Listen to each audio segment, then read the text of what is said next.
আপনারা দেখছেন বাংলা চ্যানেল কোটি প্রাণ একসাথে।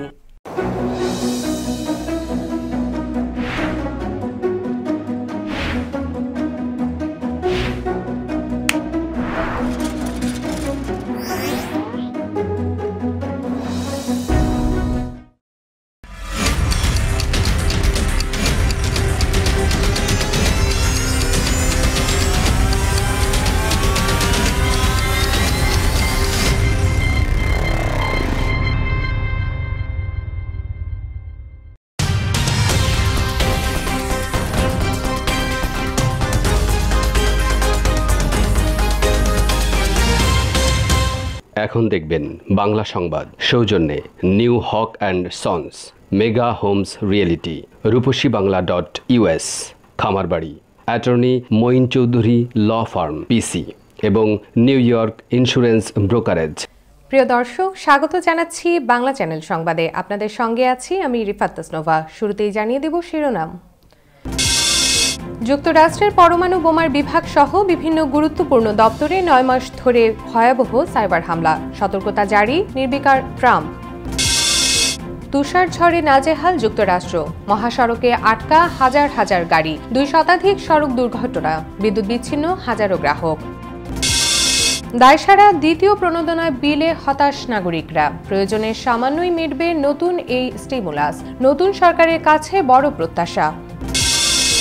ভারতে কৃষি আইন আন্দোলনে 25 কৃষকের মৃত্যু, আন্দোলনের বিরুদ্ধে বিজ্ঞাপনী প্রচারে নামল আদানি। এবার দিল্লি চলোর ডাক মহারাষ্ট্রের কৃষকদেরও। এবং করোনার টিকা নিলে নারী কণ্ঠে কথা বলবে পুরুষ, দাড়ি উঠবে নারীদের, কুমিরে পরিণত হবে মানুষ, বললেন ব্রাজিলের প্রেসিডেন্ট। শুনছিলেন শিরোনাম, এবার বিস্তারিত। ভয়াবহ ঘটনা শুরু সেই মার্চে, অর্থাৎ 9 মাস আগে থেকেই যুক্তরাষ্ট্রের রাষ্ট্রীয় নিরাপত্তার সঙ্গে সম্পৃক্ত বিভিন্ন দপ্তরে হ্যাকিংয়ের চেষ্টা চলছিল। দীর্ঘ এই সময়ে অন্যান্য দেশের হ্যাকাররা পরমাণু বোমা ও গবেষণার সঙ্গে সম্পৃক্ত এনার্জি দপ্তর সহ বিভিন্ন গুরুত্বপূর্ণ দপ্তরে নিজেদের উপস্থিতি প্রমাণ করেছে। বিষয়টি নিয়ে নতুন প্রেসিডেন্ট জো বাইডেন উদ্বেগ প্রকাশ করলেও বিদায়ী ডোনাল্ড ট্রাম্প পুরোপুরি নির্বিকার। বিস্তারিত রিপোর্টে। অবশেষে অন্য কয়েকটি দফতরের মতো সাইবার হামলার কথা মেনে নিল এনার্জি ডিপার্টমেন্টও। আমেরিকান সরকারি তথ্যে এটাই সবচেয়ে বড় হ্যাকিং বলে জানালো এই দফতর। এই দফতরের অধীনে রয়েছে পরমাণু অস্ত্রশস্ত্র। তবে অস্ত্রাগারের তথ্য হ্যাকাররা চুরি করতে বা হাতিয়ে নিতে পারেনি বলেই দাবি দফতরের কর্মকর্তাদের। This is an attack on the United States. It's an attack on our infrastructure, our government, our private sector. বিষয়টি নিয়ে বিদায়ী প্রেসিডেন্ট ডোনাল্ড ট্রাম্প কোনো মন্তব্য করেননি। তবে বিষয়টিকে সর্বোচ্চ প্রাধান্য দিয়ে সুরক্ষার আশ্বাস দিয়েছেন নবনির্বাচিত প্রেসিডেন্ট জো বাইডেন। যুক্তরাষ্ট্রের বিভিন্ন সরকারি দফতরে বেশ কিছুদিন ধরেই সাইবার হামলা নিয়ে গুঞ্জন উঠেছে, কিন্তু সবচেয়ে দুশ্চিন্তার বিষয় হলো হ্যাকারদের উদ্দেশ্য ঠিক কী ছিল তা এখনো স্পষ্ট নয়। ফলে কোন দফতরের কি তথ্য চুরি গেছে বা আদৌ কিছু খোয়া গেছে কিনা তা খতিয়ে দেখা হচ্ছে। হ্যাকিংয়ের কোনো প্রত্যক্ষ প্রভাব এখনও পড়েনি, তবে অদূর ভবিষ্যতে যে পড়বে না তা নিশ্চিত করে বলা যাচ্ছে না। হ্যাকিংয়ে সহায়তার সন্দেহে আপাতত বিভিন্ন সরকারি দফতরে সফটওয়্যার সরবরাহকারী একটি সংস্থাকে কালো তালিকাভুক্ত করা হয়েছে। নির্দেশ দেওয়া হয়েছে ওই সংস্থার সফটওয়্যার সরিয়ে ফেলতে বা নিষ্ক্রিয় করে দিতে। এবছরের মার্চ থেকে এই হ্যাকিংয়ের চেষ্টা চলছিল, কিন্তু তা নজরে এসেছে প্রায় 9 মাস পর। আর বিষয়টি সামনে আসতেই কড়া সতর্কবার্তা দিয়েছে সাইবার নিরাপত্তার দেখভালের দায়িত্বে থাকা cyber security and infrastructure agency. Cyber security and infrastructure এজেন্সির বক্তব্য, রীতিমতো পরিকল্পনা করে দীর্ঘদিন ধরে ধীরে ধীরে এগিয়ে যাচ্ছিল হ্যাকাররা। দফতরের মুখপাত্র শার্লিন হাইন্স নিশ্চিত করে জানিয়েছেন যে সাইবার তথ্যে হামলা হয়েছে, তবে পরমাণু অস্ত্রের নিরাপত্তায় তাতে কোনো প্রভাব পড়েনি। হোয়াইট হাউস প্রশাসনের মাথা ব্যথার আরও কারণ হলো হ্যাকারদের সম্পর্কেও বিন্দুমাত্র আঁচ করা যায়নি। এর পেছনে কোনো ব্যক্তি নাকি কোনো দেশ রয়েছে তা নিয়ে বিস্তর ধোঁয়াশা। প্রাথমিকভাবে সন্দেহের তীর রাশিয়া ও চীনের দিকে, যদিও ওয়াশিংটনে রাশিয়ার রাষ্ট্রদূত বিবৃতি দিয়ে জানিয়েছেন সাইবার তথ্যের উপর নজরদারি বা গুপ্তচর বৃত্তি করে না তাদের দেশের সরকার। এদিকে প্রযুক্তি জয়ান্ট মাইক্রোসফট জানিয়েছে তাদের সিস্টেমে ক্ষতিকর সফটওয়্যারের সন্ধান পাওয়া গেছে। তাদের 40টির বেশি সেবাগ্রহীতা সাইবার হামলা লক্ষ্যবস্তুতে ছিল বলে প্রমাণ পাওয়া গেছে। সেই তালিকায় সরকারি প্রতিষ্ঠান, গবেষণা প্রতিষ্ঠান, বেসরকারি প্রতিষ্ঠান ও প্রযুক্তি প্রতিষ্ঠান রয়েছে। এসব প্রতিষ্ঠানের 80%ই যুক্তরাষ্ট্রে। বাকি প্রতিষ্ঠানগুলো কানাডা, মেক্সিকো, বেলজিয়াম, স্পেন, যুক্তরাজ্য, ইসরায়েল ও সংযুক্ত আরব আমিরাতে রয়েছে। সাইফুল রুদ্র, বাংলা চ্যানেল নিউজ ডেস্ক। ভয়াবহ তুষার ঝড়ের কবলে পড়েছে যুক্তরাষ্ট্র। প্রচণ্ড শীতের সঙ্গে এই তুষার ঝড়ে জনজীবন বিপর্যস্ত হয়ে পড়েছে। ঝড়ে যুক্তরাষ্ট্রের উত্তর পূর্বাঞ্চলে দুর্ভোগের শিকার 6 কোটিরও বেশি মানুষ। 14 স্টেটে জারি করা হয়েছে সতর্কতা। অন্তত 5 জন প্রাণ হারিয়েছেন এই তুষার ঝড়ে। বাতিল করা হয়েছে প্রায় 1,500 ফ্লাইট। বিস্তারিত দেখুন রিপোর্টে। যুক্তরাষ্ট্রের স্থানীয় সময় বুধবার সন্ধ্যা থেকে শুরু হয় তুষার ঝড়। ঘন্টায় 2 ইঞ্চি পর্যন্ত বরফের স্তূপ জমে যায় রাস্তায়। লাগাতার তুষারপাত ও খারাপ আবহাওয়ায় ঘটতে থাকে সড়ক দুর্ঘটনা। এতে অন্তত 5 জন মারা গেছেন এবং কয়েকজন আহত হয়েছে।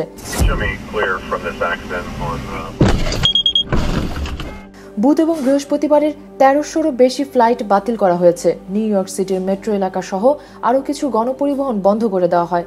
বিপজ্জনক পরিস্থিতির মধ্যে অধিবাসীদের সতর্ক থাকতে বলা হয়েছে এবং গাড়ি চালাতে নিষেধ করেছে কর্তৃপক্ষ। নিউ ইয়র্ক, পেনসিলভেনিয়া, ম্যারিল্যান্ড সহ বেশ কয়েকটি স্টেটে করোনা ভাইরাসের নমুনা পরীক্ষা কেন্দ্রও বন্ধ করে দেওয়া হয়। তুষার ঝড়ে এ পর্যন্ত 2 শতাধিক সড়ক দুর্ঘটনার খবর পাওয়া গিয়েছে। বৃহস্পতিবার থেকে প্রায় 70,000 গ্রাহক বিদ্যুৎ বিচ্ছিন্ন অবস্থায় রয়েছেন। গত 2 দিনে বাতিল করা হয়েছে 1500-র মতো ফ্লাইট। আবহাওয়া দফতর জানিয়েছে 50টি স্টেটের অর্ধেকেরও বেশি স্থানে তাপমাত্রা হিমাঙ্কের নিচে নেমে গেছে। উইলিয়ামসপোর্ট অঞ্চলে 24.7 ইঞ্চি বরফের স্তর পড়েছে। বোস্টনে পড়েছে 9.1 ইঞ্চির স্তর। নিউ ইয়র্কের বিংহ্যামটনের 40 ইঞ্চি বরফের স্তরে ঢাকা পড়েছে। আগামী কয়েকদিন আরও প্রবল তুষারপাতের পূর্বাভাস দিয়েছে আবহাওয়া সংস্থা। প্রয়োজন ছাড়া ঘর থেকে বের না হওয়ার নির্দেশ দিয়েছে কর্তৃপক্ষ। তুষারপাত যেমন ভোগান্তি বাড়িয়েছে, তেমনি তুষার ঝড়ের কারণেও ব্যাহত হচ্ছে করোনার টিকাদান কর্মসূচি। Mehrun Binte Ferdous, Bangla channel news desk. Congresswoman Deb হ্যালেন্ডকে স্বরাষ্ট্রমন্ত্রী হিসেবে মনোনীত করতে যাচ্ছেন নবনির্বাচিত প্রেসিডেন্ট জো বাইডেন। নিয়োগ পেলে ডেভি হবেন প্রথম কোনো আদিবাসী গোষ্ঠীর সদস্য যিনি যুক্তরাষ্ট্রের স্বরাষ্ট্রমন্ত্রীর মতো গুরুত্বপূর্ণ পদ পরিচালনা করবেন। নিয়োগ নিশ্চিত হলে সরকারি ভূমি বিষয়ক এজেন্সির নেতৃত্ব দেবেন ডেভ। আদিবাসী আমেরিকানদের স্বার্থ সংশ্লিষ্ট বিষয়ে দেখভালে অন্যতম ভূমিকা রাখে এই এজেন্সি। 60 বছর বয়স্ক ডেভ হ্যালেন্ড লাগুনা পুয়েবলো আদিবাসী গোষ্ঠীর একজন সদস্য। 2018 সালে তিনি নিউ মেক্সিকো থেকে কংগ্রেস ওমেন হিসেবে নির্বাচিত হন। যুক্তরাষ্ট্রের প্রথম 2 আদিবাসী আমেরিকান নারী কংগ্রেস সদস্যের একজন হিসেবে নির্বাচিত হয়ে তিনি ইতিহাস গড়েছিলেন।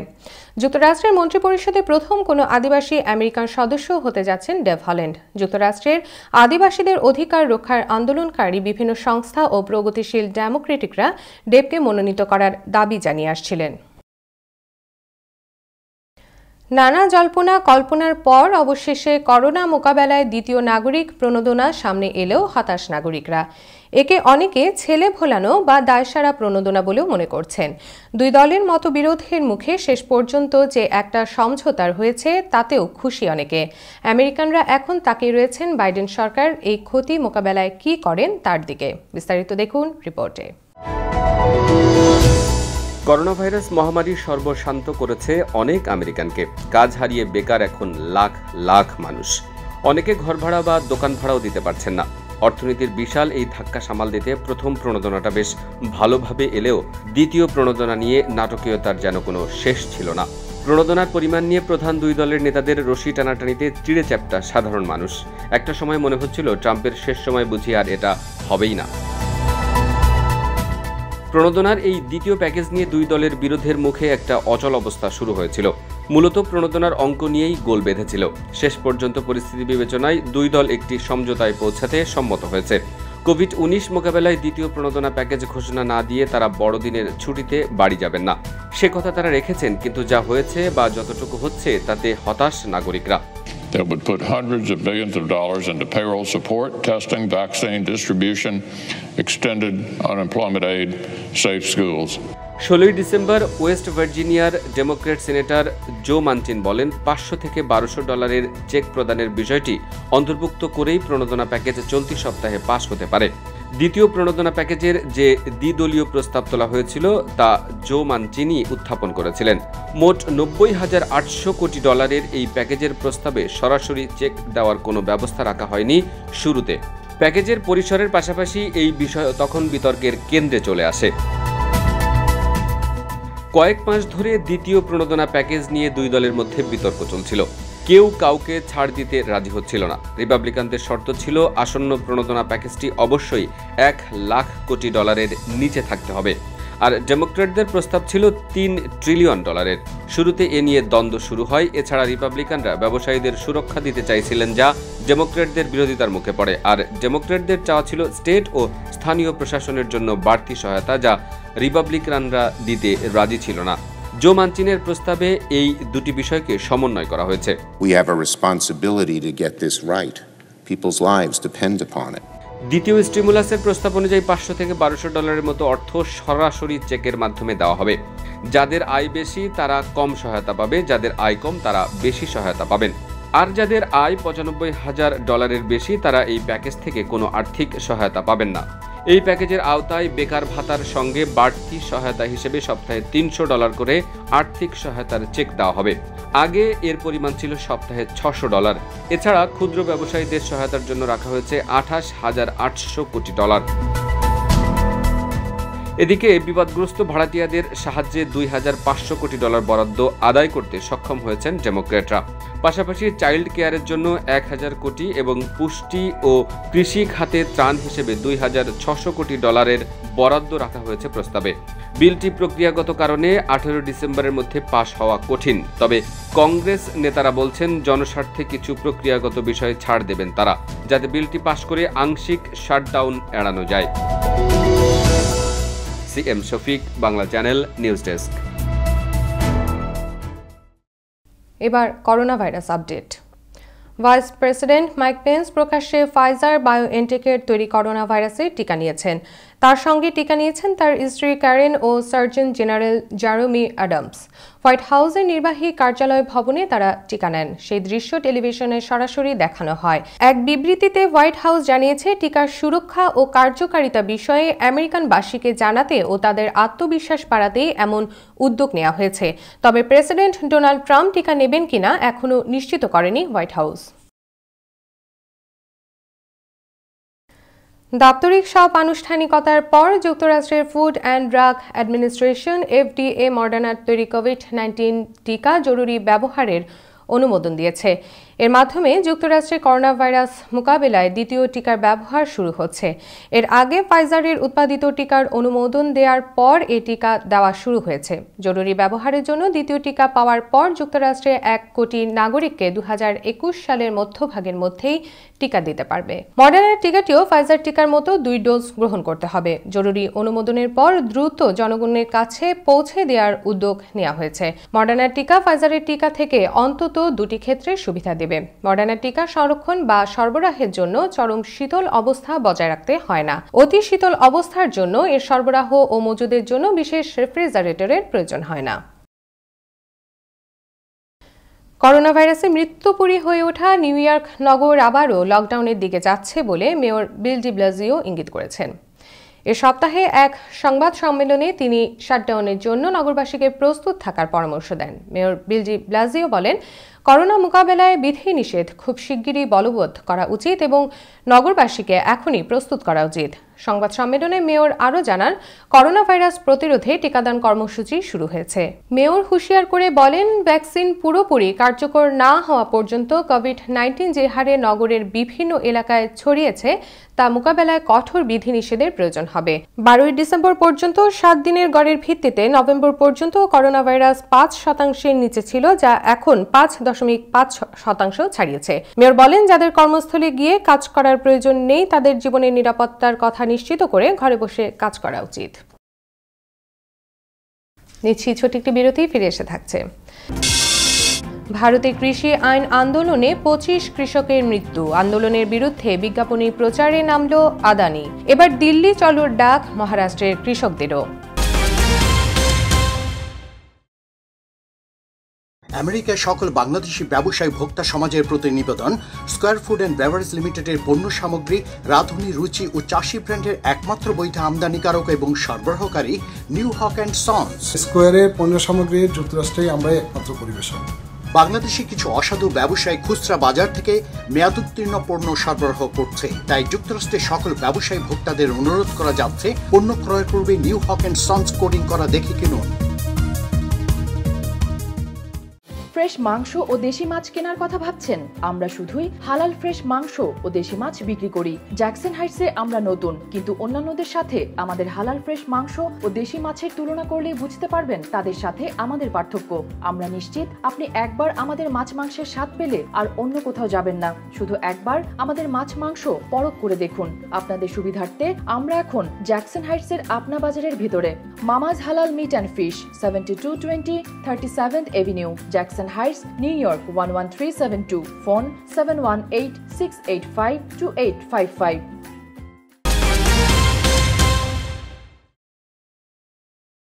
আবারও স্বাগত জানাচ্ছি বাংলা চ্যানেল সংবাদে। এবার বাংলাদেশ প্রসঙ্গ। কুষ্টিয়ায় বহুল আলোচিত ব্রিটিশ বিরোধী আন্দোলনের পুরোধা বিপ্লবী বাঘা যতীনের ভাস্কর্য ভাঙার মূল পরিকল্পনাকারী যুবলীগ নেতা আনিসুর রহমান আনিস। এ ঘটনায় তাকে সহ 3 জনকে গ্রেপ্তার করেছে পুলিশ। শুক্রবার রাতে কুমারখালী উপজেলার বিভিন্ন স্থানে অভিযান চালিয়ে তাদের গ্রেপ্তার করা হয়।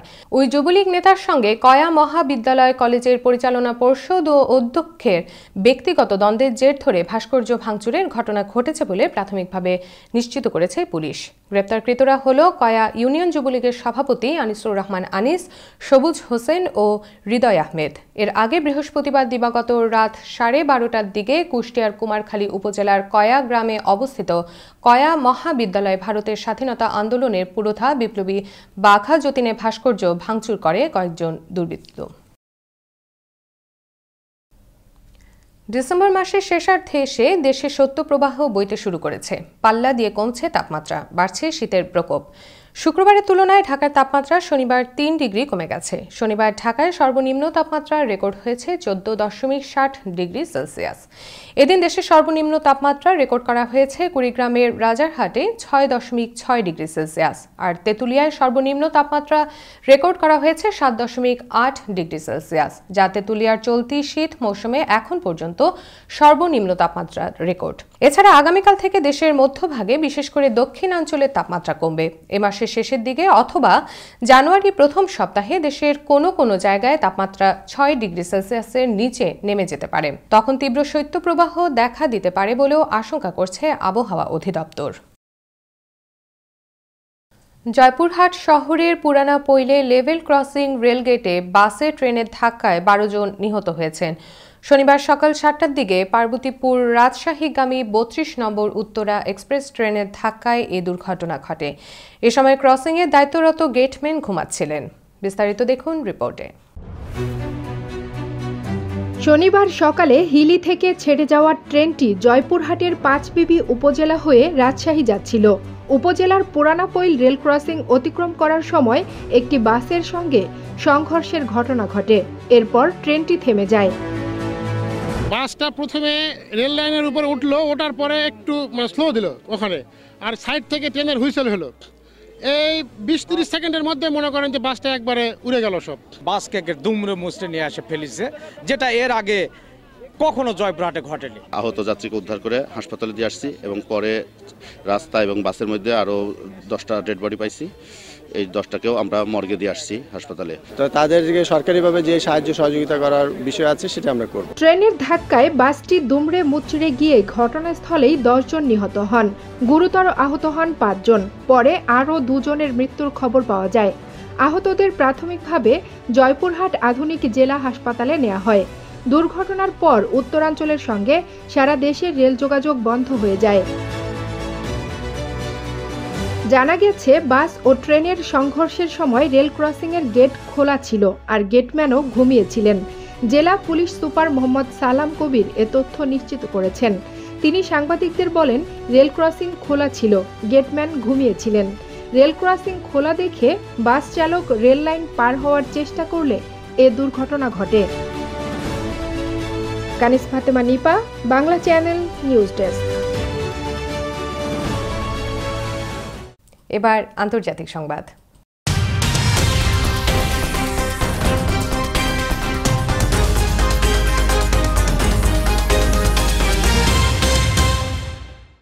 ভারতে বিতর্কিত কৃষি আইন বাতিলের দাবিতে আন্দোলনকারী কৃষকদের ২৫ জন মারা গেছেন। এদের মধ্যে কয়েকজন তীব্র শীতের কারণে মারা গেছেন বলে জানিয়েছে পুলিশ। এদিকে দিল্লির তীব্র শীতেও হাল ছাড়েননি কৃষকরা, তারা আন্দোলন চালিয়ে যাবার ঘোষণা দিয়েছেন। এতদিন পাঞ্জাব আর হরিয়ানার কৃষকরা আন্দোলনে থাকলেও দিল্লি ঘেরাওয়ে এবার যোগ দিচ্ছেন মহারাষ্ট্রের কৃষকরাও। বিস্তারিত দেখুন রিপোর্টে। ভারতের রাজধানী দিল্লিতে এখন কনকনে শীত, শীতে জবুথবু সাধারণ মানুষ। এর মধ্যেই দিল্লি ঘিরে খোলা রাস্তায় তাঁবু গেড়ে বসেছেন লাখো কৃষক। হরিয়ানা রাজ্যে পুলিশের মহাপরিচালক মনোজ যাদব জানান, গত ২৬শে নভেম্বর থেকে আন্দোলন শুরু হওয়ার পর এখন পর্যন্ত অন্তত ২৫ কৃষকের মৃত্যু হয়েছে। যাদব বলেন, ১৪ জন মারা গেছেন স্বাভাবিক কারণে, যাদের মধ্যে ছিল হার্ট অ্যাটাক ও ঠান্ডাজনিত কারণ। এছাড়া দুদিন আগে একজন আত্মহত্যা করেছেন বলে জানান তিনি।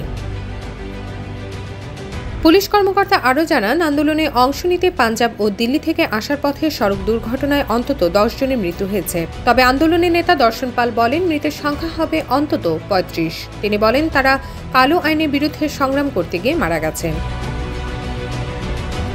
আন্দোলনকারী কৃষকদের অধিকাংশই ৬০ বয়সের। উত্তর ভারতের তীব্র শীত উপেক্ষা করে খোলা জায়গায় ক্যাম্প বসিয়ে মহাসড়কে ট্রাক্টর রেখে আন্দোলন চালিয়ে যাচ্ছেন তারা। উত্তর ভারত জুড়ে বর্তমানে শৈত্যপ্রবাহ চলছে। রাতে তাপমাত্রা নেমে আসছে ৩ থেকে ৪ ডিগ্রি সেলসিয়াসে। এর ফলে পরিস্থিতি আরও কঠিন হয়ে উঠছে।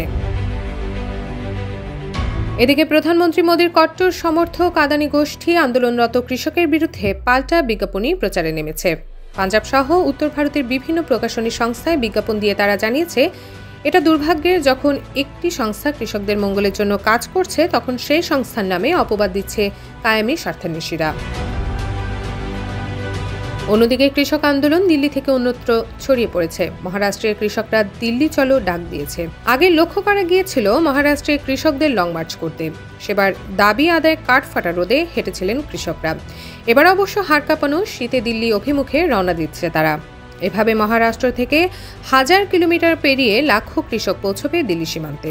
দিল্লি সীমান্তে আন্দোলনরত কৃষকদের পাশে গিয়ে তাদের প্রতি সংহতি বার্তা দেবে মহারাষ্ট্রের কৃষকরা। এতদিন আন্দোলন নিয়ে চুপ থাকলেও প্রধানমন্ত্রী নরেন্দ্র মোদী এবার সচল হয়েছেন। এক বিবৃতিতে তিনি কৃষকদের আন্দোলন প্রত্যাহার করে ঘরে ফেরার অনুরোধ জানিয়েছেন। যদিও কৃষকদের দাবি নিয়ে কোনো মন্তব্য করেননি তিনি। आज जो लोग विपक्ष में बैठकर किसानों को भ्रमित कर रहे हैं, वो भी अपनी सरकार के समय इन कृषि सुधारों के समर्थन में थे। रिफात तसनुवा, बांग्ला चैनल, न्यूज डेस्क। খুন করার অভিনব কায়দা বেছে নেওয়া হলো ভারতে। মন্ত্রীকে খুন করতে কালা জাদু ব্যবহার করতে গিয়ে গ্রেপ্তার হয়েছেন 2 তান্ত্রিক। মহারাষ্ট্রের পালঘরে ঘটেছে এই আলোচিত ঘটনা। মহারাষ্ট্রের নগরোন্নয়ন ও পূর্ত দপ্তরের মন্ত্রী একনাথ শিন্দেকে খুন করার পরিকল্পনা করা হয়। কালাজাদুর মাধ্যমে তাকে খুন করা হবে বলে ছক কষে ওই 2 ব্যক্তি। জানা যায়, ওই 2 তান্ত্রিক পালঘরের বিক্রমগড় তালুকার কানহে তালাওয়ালি গ্রামের বিশেষ পূজায় বসেছিলেন। গোপন সূত্রে খবর পেয়ে পুলিশ ও ওই এলাকায় পৌঁছায়। দেখা যায়, পুজো স্থলের পাশে মন্ত্রী একনাথ শিন্দের একটি ছবি রাখা হয়েছে, তার ওপর কাঁচা মরিচ ও লেবু রাখা। এছাড়াও সেখানে কালা জাদুর সঙ্গে সম্পর্কিত একাধিক দ্রব্য ছিল বলে জানিয়েছে পুলিশ। চাকরি দিতেই হবে সরকারকে, প্রতিশ্রুতি ভাঙা যাবে না, এই দাবিতেই অনড় বিজেপি শাসিত ত্রিপুরার 10,323 মঞ্চের শিক্ষক শিক্ষিকারা। অবস্থান বিক্ষোভের 12 দিনেও মুখ্যমন্ত্রী বিপ্লব দেবের হুঁশ নেই বলেই অভিযোগ তাদের। বৃহস্পতিবার আগরতলায় হাজার হাজার শিক্ষক শিক্ষিকা চাকরিতে পুনর্বহালের দাবিতে অনড় থেকে হুমকি দেন, বিজেপি আইপিএফটি জোট সরকার যদি চাকরির প্রতিশ্রুতি না রাখে তাহলে আত্মহত্যা করা ছাড়া পথ নেই। আন্দোলনকারীদের যৌথ মঞ্চ থেকে স্বেচ্ছায় আত্মঘাতী হওয়ার জন্য রাষ্ট্রপতির কাছে আবেদন করা হচ্ছে বলে জানানো হয়। চাকরি হারানো এই সংখ্যক শিক্ষক শিক্ষিকার বিকল্প নিয়োগ ঘিরে প্রবল বিতর্কে বিজেপি। আন্দোলনকারী মঞ্চের তরফে অভিযোগ, তাদের চাকরিতে নিয়োগ করা নিয়ে বিজেপি ও আইপিএফটি জোট সরকার যে প্রতিশ্রুতি দিয়েছিলেন তা প্রতারণা ছাড়া আর কিছুই না।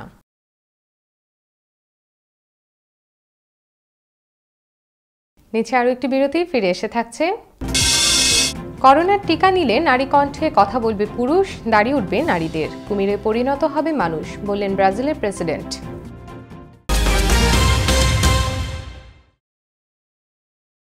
মেগা হোমস রিয়েলটি, স্বপ্ন আপনার, দায়িত্ব আমাদের। পছন্দের বাড়িটির জন্য আসুন আমাদের কাছে। Mega Homes Realty, buy, sell, rent, invest ও শর্ট সেল। আমরা ফোরক্লোজ থেকে আপনার বাড়ি রক্ষা করতে সহায়তা করি। Mega Homes Realty, commercial and residential real estate firm. আমাদের সাথে যোগাযোগের ঠিকানা Moinul Islam, 3211 35th Avenue, Astoria, New York 11106। Telephone 9175354131। Email moinul4@gmail.com। নিরাপত্তা নিয়ে উদ্বিগ্ন? বিশ্বের যে কোনো প্রান্তে বসে নজর রাখুন বাড়ি, অফিস বা ব্যবসা প্রতিষ্ঠান। আপনার পরিবার, কর্মক্ষেত্র বা প্রতিষ্ঠানের টোটাল সিকিউরিটি সলিউশন নিশ্চিত করতে digital security system and networking Inc বিশ্বস্ত একটি নাম। Weatherproof night vision, CC camera, networking, installation এবং সার্বিক সেবায় রয়েছে আমাদের দক্ষ টিম ও অভিজ্ঞতা।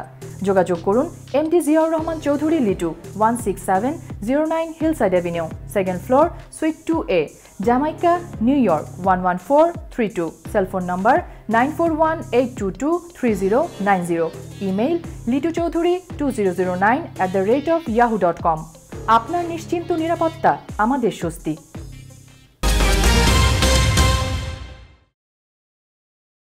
আবারও স্বাগত জানাচ্ছি বাংলা চ্যানেল সংবাদে। ভারী তুষার ঝড়ের কারণে জাপানে একটি মহাসড়কে 2 দিন ধরে আটকে পড়ে থাকা হাজারেরও বেশি গাড়ি সরাতে উদ্ধারকর্মীরা জোর চেষ্টা চালাচ্ছেন। কর্তৃপক্ষ কানেতোসু এক্সপ্রেসওয়েতে আটকা গাড়িগুলোর চালক এবং যাত্রীদের খাবার, জ্বালানি ও কম্বল সরবরাহ করছে। কানেতোসু এক্সপ্রেসওয়েটি রাজধানী টোকিওকে উত্তরাঞ্চলীয় নিগাতার সঙ্গে সংযুক্ত করেছে। বুধবার স্থানীয় সময় সন্ধ্যা থেকে জাপানে শুরু হওয়া ভারী তুষারপাতের কারণে এক্সপ্রেসওয়েটির বিভিন্ন অংশে ট্রাফিক জ্যামও দেখা যাচ্ছে। তুষারপাতে দেশটির উত্তর ও পশ্চিমের বিভিন্ন এলাকার 10,000-এরও বেশি বাড়ি বিদ্যুৎবিহীন হয়ে পড়েছে বলেও জানিয়েছেন স্থানীয় গণমাধ্যম। জাপানে বুধবার থেকে শুরু হওয়া এই তুষারপাত আরও 2-3 দিন চলতে পারে বলে দেশটির আবহাওয়া বিভাগের পূর্বাভাসে বলা হয়েছে। দুর্যোগকালীন এ পরিস্থিতিতে মন্ত্রিসভার জরুরি বৈঠক ডেকেছেন দেশটির প্রধানমন্ত্রী ইয়োশিহিদে সুগা। জনগণকে সতর্কতা অবস্থায় থাকতে পরামর্শ দিয়েছেন তিনি গ্রামের কোনো সাধারণ মানুষ নন। ব্রাজিলের মতো বড় অর্থনীতির দেশের প্রেসিডেন্ট, আর তিনি যদি করোনা ভাইরাসের ভ্যাকসিন নিয়ে এলেবেলে কথা বলেন তাহলে তো হাস্যরসের সৃষ্টি হতেই পারে। প্রেসিডেন্ট ট্রাম্পের ঘনিষ্ঠ বন্ধু জের বোলসোনারো বলেছেন, করোনায় টিকা নিলে পুরুষ নারী হয়ে যেতে পারে আর মানুষ পরিণত হতে পারে কুমিরে। বিস্তারিত দেখুন রিপোর্টে। বিশ্বে করোনা ভাইরাসকে নিয়ে ব্যঙ্গ বিদ্রুপ করেছেন দুজন রাষ্ট্রনায়ক। এর একজন হচ্ছেন প্রেসিডেন্ট ডোনাল্ড ট্রাম্প এবং আরেকজন হলেন ব্রাজিলের প্রেসিডেন্ট জেইর বোলসোনারো। করোনা ভাইরাসকে তিনি সামান্য ফ্লু বলে তুচ্ছ তাচ্ছিল্য করেছিলেন। মাস্ক ছাড়া হাজারো সমর্থককে নিয়ে নেমেছিলেন করোনা বিরোধী র্যালিতে। যদিও পরে তিনি নিজেও করোনায় আক্রান্ত হন, কিন্তু এরপর তার তুচ্ছ তাচ্ছিল্য এবং অবহেলা কমেনি। করোনা ভাইরাসের ভ্যাকসিন নিয়েও এখন তিনি হাস্যকর কথা বলছেন। And they're all competing. It's an incredible thing. All of these brilliant firms, labs, companies are competing. And I will tell you, we're very far advanced. We've already started tests and trials. So I think we're going to have a very, very good answer to that very, very soon. Brazilian president বলেন, corona ভাইরাসের vaccine মানুষকে কুমির বানিয়ে দিতে পারে। এর পার্শ্ব প্রতিক্রিয়া সম্পর্কে তিনি এক হাস্যকর কথা বলেছেন। তিনি বলেন, করোনা ভ্যাকসিনের পার্শ্ব প্রতিক্রিয়ায় ছেলেরা মেয়ে কণ্ঠে কথা বলবে আর মেয়েদের মুখে দাড়ি উঠবে। chip virar jacaré é problema de você, pô. Não vou falar outro bicho que pensar que falar besteira aqui, né? Se você virar super-homem, কুমির হওয়ার ভয়ে নিজে কখনো এই টিকা নেবেন না বলে ঘোষণা দিয়েছেন ব্রাজিলের প্রেসিডেন্ট। ব্রাজিলে ফার্মা জায়ান্ট ফাইজার ও জার্মান সংস্থা বায়োএনটেকের তৈরি ভ্যাকসিনের ট্রায়াল হয়েছে কয়েক মাস ধরে। ইতোমধ্যে ভ্যাকসিনটি যুক্তরাষ্ট্র, যুক্তরাজ্য এবং সৌদি আরবের মতো দেশগুলোতে ব্যবহারের অনুমতি পেয়েছে। ব্রাজিলেও শুরু হয়েছে টিকা দেওয়া কর্মসূচি। এছাড়া চীনের সিনোভ্যাকের টিকারও ট্রায়াল চলছে, যদিও সিনোভ্যাকের টিকা নিয়ে ব্রাজিলে অসুস্থ হয়েছেন স্বেচ্ছাসেবীরা। বুধবার টিকাদান কর্মসূচি উদ্বোধন করেই ব্রাজিলের প্রেসিডেন্ট ঘোষণা দেন যে এটা বিনামূল্যে হলেও বাধ্যতামূলক নয়। তবে বৃহস্পতিবার দেশটির সুপ্রিম কোর্ট রুল জারি করেন যে করোনা ভ্যাকসিন নেওয়া বাধ্যতামূলক, কিন্তু কারো উপর বল প্রয়োগ করা যাবে না। অর্থাৎ কর্তৃপক্ষ চাইলে ভ্যাকসিন না নেওয়ায় মানুষজনকে জরিমানা অথবা নির্দিষ্ট জায়গায় প্রবেশ নিষিদ্ধ করতে পারবে, তবে জোর করে ভ্যাকসিন দেওয়া যাবে না। Abuzar Al Gifari, Bangla channel, news desk. এখন পর্যন্ত শতাধিক মুসলমানের মৃতদেহ জোর করে দাহ করার অভিযোগ পাওয়া গেছে শ্রীলঙ্কায়। মুসলমানদের মৃতদেহ দাহ করার বিরুদ্ধে প্রতিবাদ ক্রমেই জোরদার হচ্ছে দেশটিতে। কলম্বোতে গত 9 ডিসেম্বর 20 দিন বয়সী এক মুসলিম শিশুকে বাবা মায়ের তীব্র আপত্তি সত্ত্বেও দাহ করেছে কর্তৃপক্ষ। এরপর থেকে বিষয়টি গোটা বিশ্বের গণমাধ্যমে ব্যাপকভাবে প্রকাশিত হয় এবং তোপের মুখে পড়ে শ্রীলঙ্কা। করোনায় আক্রান্ত হয়ে মৃত্যুবরণ করলেই জাতি ধর্ম নির্বিশেষে মরদেহ পুড়িয়ে ফেলার সরকারি সিদ্ধান্ত নেওয়ার পর থেকে শ্রীলঙ্কার সংখ্যালঘু মুসলমান সম্প্রদায় আপত্তি জানিয়ে আসছে।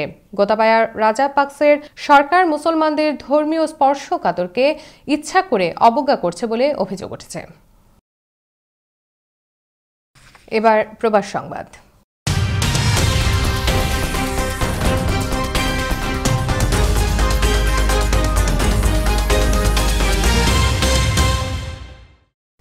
কাজ হারিয়ে মানবেতর জীবন পার করছেন লেবাননের বহু প্রবাসী বাংলাদেশি। দেশ থেকে টাকা এনে খেয়ে না খেয়ে দিন কাটাতে হচ্ছে তাদের অনেককে। এ কারণে দ্রুত দেশে ফিরতে আউটপাসের দাবিতে লেবাননের বৈরুতে বাংলাদেশ দূতাবাসের সামনে মানববন্ধন ও বিক্ষোভ সমাবেশ করছে প্রবাসী বাংলাদেশিরা। বৈধ কাগজপত্রবিহীন প্রবাসীরা দেশটির বিভিন্ন অঞ্চল থেকে জড়ো হন দূতাবাসের সামনে। তাদের দাবি দূতাবাস বা সরকার যেন দেশে ফিরতে আউটপাসের ব্যবস্থা করে। বিক্ষোভ সমাবেশে প্রবাসীরা জানান, দীর্ঘদিন ধরে তারা অমানবিক জীবনযাপন করছে। দীর্ঘ 14 থেকে 15 মাস ধরে লেবাননে রাজনৈতিক, অর্থনৈতিক, ডলার সংকট সহ করোনা ভাইরাস সংক্রমণ ও লকডাউন, বৈরুত বন্দরে বিস্ফোরণ এবং দেশের সরকার গঠনের বিরোধ সব মিলিয়ে বেসামাল দেশটিতে থাকা প্রবাসীদের ওপর চরম প্রভাব পড়ছে। এবার খেলার সংবাদ।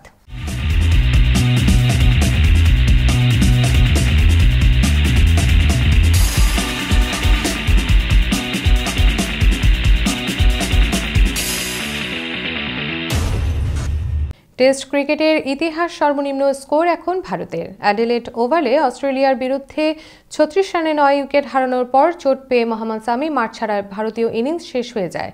ফলে বিশাল এক লজ্জার সাক্ষী থাকল কোহলির ভারত। এর আগে টেস্ট ক্রিকেটে ভারতের সর্বনিম্ন স্কোর ছিল 42। 1974 সালে লর্ডস ইংল্যান্ডের বিরুদ্ধে 42 রানে অল আউট হয়ে গিয়েছিল ভারত। সেবারও দ্বিতীয় ইনিংসে ভারতীয় ব্যাটিংয়ের ভয়াবহতার সাক্ষী থেকেছিল ক্রিকেট বিশ্বে। প্রথম ইনিংসে 302 রানের বড় স্কোর করলেও ফলোঅন করে 42 রান শেষ হয়ে গিয়েছিল ভারত। সেবার ভারতের 9 উইকেট পড়েছিল, কারণ চোটের জন্য মাঠে নামতে পারেনি ভগবত চন্দ্রশেখর। আর শনিবার অ্যাডিলেডে অস্ট্রেলিয়ার বিরুদ্ধে 46 বছর আগের রেকর্ড ভেঙে লজ্জার ইতিহাস গড়ল কোহলি অ্যান্ড কং। এদিন 36 রানে 9 উইকেটের শেষ ভারতীয় ইনিংস। জোস হ্যাজেলউড ও প্যাট কামিন্সের ভয়াবহ বোলিংয়ের সামনে অসহায় আত্মসমর্পণ করতে হয় ভারতীয় ব্যাটসম্যানদের। এবার সংস্কৃতি সংবাদ।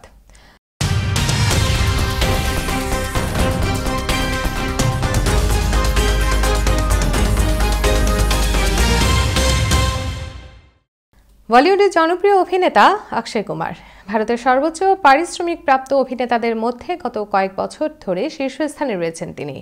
ফোর্বস ম্যাগাজিনের এ বছরের শীর্ষ 100 সর্বোচ্চ পারিশ্রমিক প্রাপ্ত অভিনেতাদের মধ্যে নাম লিখেছেন অক্ষয়। সম্প্রতি ফোর্বস প্রকাশিত এক প্রতিবেদনে দেখা যায় 2020 সালে সর্বোচ্চ পারিশ্রমিক পাওয়া 100 অভিনেতার তালিকায় অক্ষয়ের স্থান 52তম। তালিকাটিতে একমাত্র ভারতীয় হিসেবে স্থান পেয়েছেন তিনি। প্রতিবেদনটিতে অক্ষয়ের বার্ষিক আয় দেখানো হয়েছে $48.5 মিলিয়ন বা 356 কোটি রুপি। করোনার এই মহামারীকালেও বেশ কয়েকটি সিনেমায় চুক্তিবদ্ধ হয়েছেন অক্ষয় কুমার, যার মধ্যে রয়েছে বচ্চন পান্ডে এবং বেল বটমসের মতো সিনেমা। এই দুইটি সিনেমার জন্য প্রায় $13 বিলিয়ন পাচ্ছেন অক্ষয়। এবার একটি অন্যরকম সংবাদ।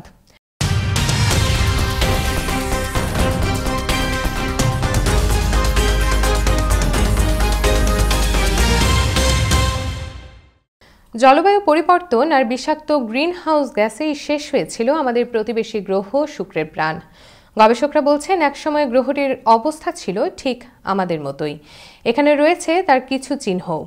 এই তো কদিন আগে বিজ্ঞানীরা শুক্র গ্রহে ফসফিন গ্যাসের অস্তিত্ব পেয়েছেন, যার মানে সেখানে প্রাণ ছিল কোনো এক সময় বা এখনও আছে। বিস্তারিত দেখুন রিপোর্টে। পৃথিবীতে দ্রুত বদলাচ্ছে জলবায়ু, নেমে যাচ্ছে মাটির নিচের পানির স্তর, বরফ গলে উল্টো স্থানে আবার বেড়েও যাচ্ছে, যার ফল ভয়ঙ্কর। কিন্তু শুধু এখানেই নয়, প্রতিবেশী গ্রহ শুক্রেও একই কাণ্ড ঘটেছে। যে গ্রহে পানি ও প্রাণের সন্ধানের উৎস খুঁজছিলেন বিজ্ঞানীরা, সেখানেই এখন দেখা যাচ্ছে যে পৃথিবীর মতোই বড় জলবায়ুর পরিবর্তন হয়েছে সেখানে। আর জলবায়ু পরিবর্তনজনিত কারণেই সতেজ একটি গ্রহের প্রাণ ফুরিয়েছে। সম্প্রতি নেচার জার্নালে প্রকাশিত বিজ্ঞানী রিচার্ড আর্নস্টের এক গবেষণাপত্রে এমন বলা হচ্ছে।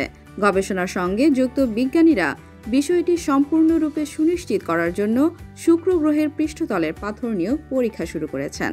1989 সালের নাসার মহাকাশ অভিযান থেকেও নানা তথ্য নিয়ে গবেষণা চলছে। ওই বছর শুক্রে ম্যাগেলান মহাকাশযান পাঠিয়েছিল নাসা।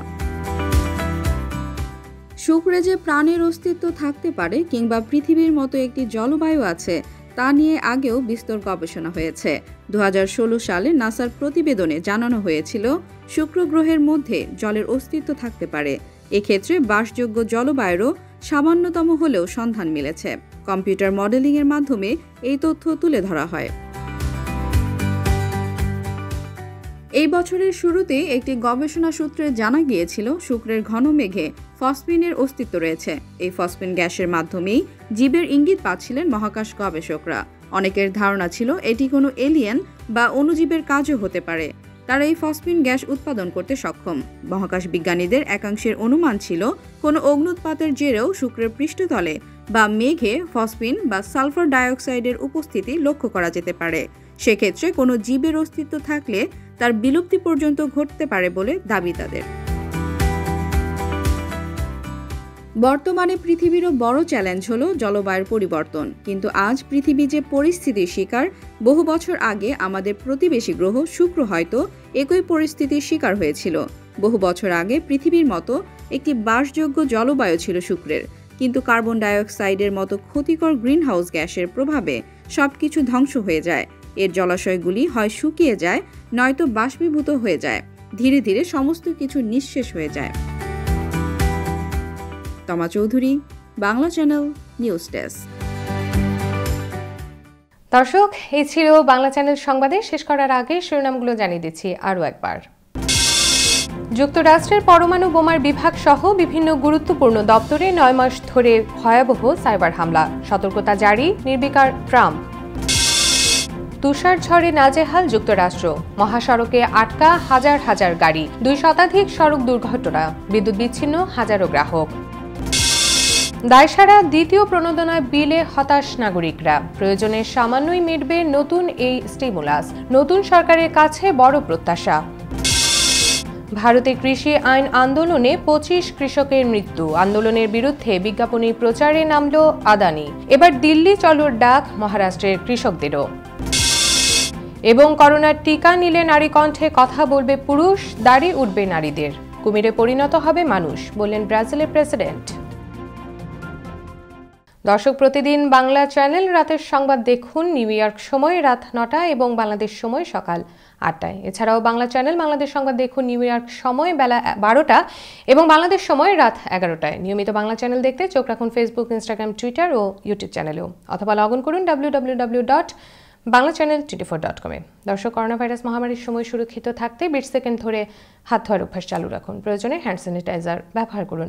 বাইরে গেলে অবশ্যই নিজের সুরক্ষায় মাস্ক ব্যবহার করুন। সুস্থ থাকুন, বাংলা চ্যানেলের সঙ্গে থাকুন।